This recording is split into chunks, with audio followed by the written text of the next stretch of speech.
What's happening, guys? I'm going to show you a little trick with Ptfe tape. So what we want to do is to stop our Ptfe tape from getting into that little wounded up position looking like some knickers.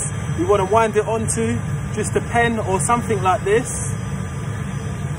You can use a pen or a pencil, you can wind it onto. Once you've got enough winded on, you want to get your pipe ready. So put our nut on first, olive, and then what you want to do is you want to use your pen and you want to hold it against, and then that is the motion, and that will keep it nice and tight.